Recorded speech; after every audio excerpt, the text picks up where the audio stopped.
Subscribe না করলে আমাদের ফুল এপিসোড আপলোড দিতে সমস্যা হচ্ছে, তাই ফুল এপিসোড দেখতে চাইলে এখনই চ্যানেলটি সাবস্ক্রাইব করুন। বড় হয়ে স্কুলে যাচ্ছে সৃজন আর পর্ণার মেয়ে শ্রীপর্ণা। সম্পূর্ণ জানতে ভিডিওটিতে একটি লাইক করে প্রথম থেকেই দেখতে থাকো। গল্পের শুরুতেই দেখা যায় জেঠি তো ভীষণ খুশি হয়েছে পর্ণার মেয়ে বাড়িতে আসতে। বাড়ির প্রত্যেকটা মানুষই খুব খুশি হয়, একমাত্র কৃষ্ণা বাদ দিয়ে। কৃষ্ণা কোনোভাবেই খুশি হতে পারে না, কারণ সে বাবুর বাবু চেয়েছিল, মানে সে নাতি চেয়েছিল, আর হয়েছে মেয়ে। সেটা কোনোভাবেই মেনে নিতে পারে না, তাই ঘরে চলে যাচ্ছে।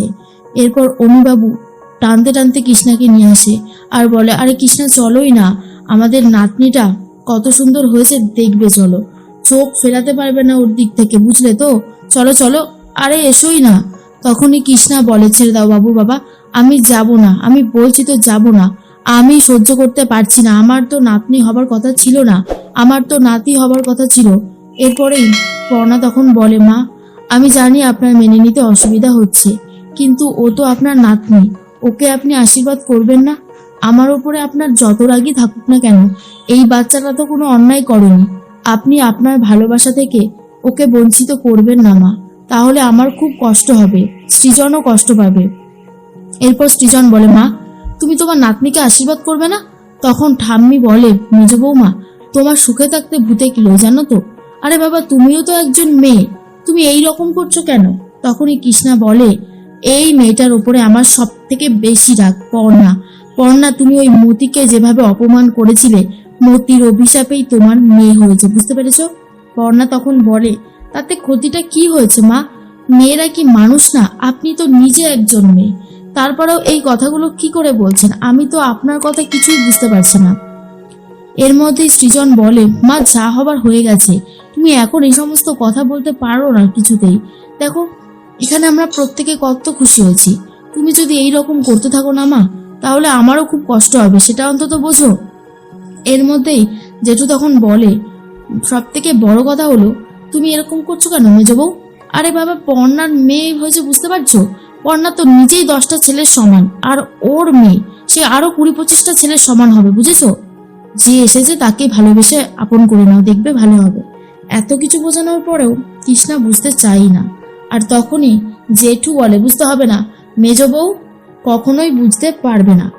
এর মধ্যেই তখন জেঠু টাকা নিয়ে গিয়ে পর্ণার মেয়েকে মুখ দেখে টাকা দেয় আর বলে, এই সৃজন কি নাম রাখছিস মেয়ের? সৃজন তখন বলে, শ্রীপর্ণা নামটা কেমন হবে জেঠু?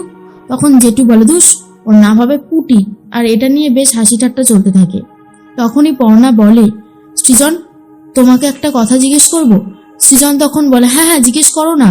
তখনই সৃজনকে জিজ্ঞেস করে পর্ণা, মেয়ে হয়েছে বলে তুমি খুশি তো? সৃজন তখন বলে, কি বলছো, আমি আবার খুশি হব না? সেটা হতে পারে কখনো?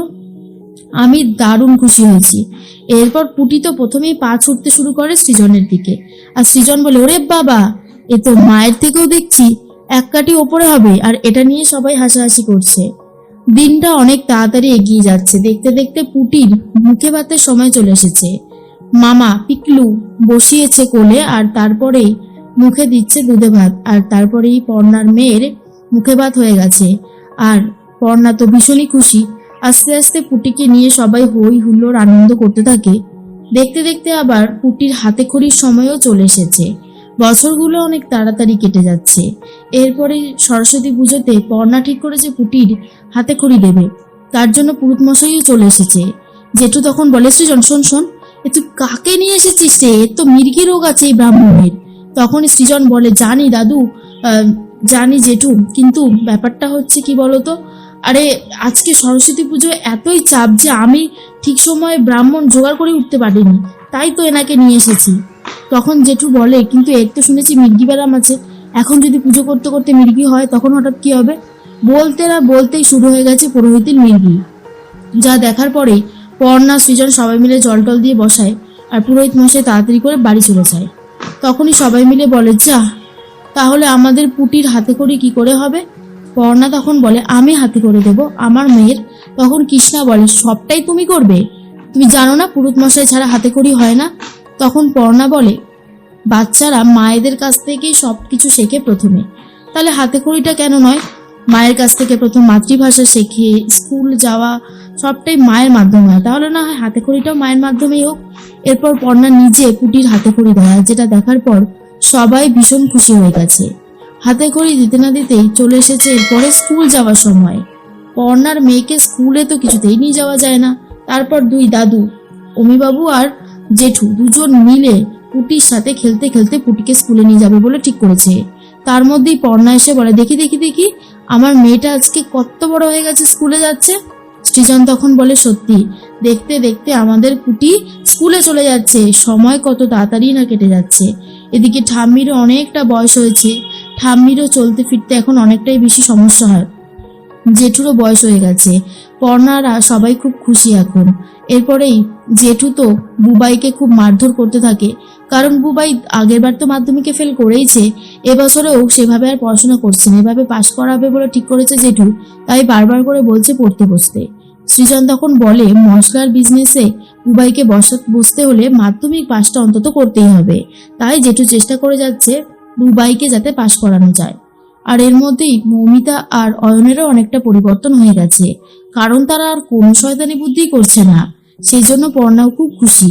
আর এর মধ্যেই চলে এসেছে চয়ন একটা দারুণ সুখবর নিয়ে। চয়নের চাকরিতে প্রমোশন হয়েছে। রুচিরা বলে, সত্যি চয়ন, আমি এই খবরটা শুনে কিন্তু খুব খুশি হয়েছি। চয়ন তখন বলে, সত্যি সত্যি খুশি হয়েছে? রুচিরা বলে, কেন, আমি কি খুশি হব না? তুমি যে কি বলো না আমি বুঝতে পারি না। চয়ন তখন বলে, না না, আমি সত্যি খুবই খুবই খুশি হয়েছি। আর তখন রুচিরা বলে, আমার চাকরির প্রমোশন শুনে তোমার কতটা ভালো লাগছে বলো? আসলে রুচিরা চাকরিরও প্রমোশন হয়েছে। আর চয়ন তখন বলে, বাহ, এটা তো দারুণ সুখবর। রুচিরা বলে, আমার শুধু একা না, পর্ণারও হয়েছে। যেটা শুনে চয়ন আরোই বেশি খুশি হয়ে যায় আর বলে, সত্যি বৌদি ভাইয়েরও হয়েছে? বাহ, এটা তো দারুণ সুখবর। বাড়িতে সবাই এখন অনেক ভালো আছে। এরপরে সৃজন নিজের কাজ করতে থাকে, তখনই চলে এসেছে পর্ণা।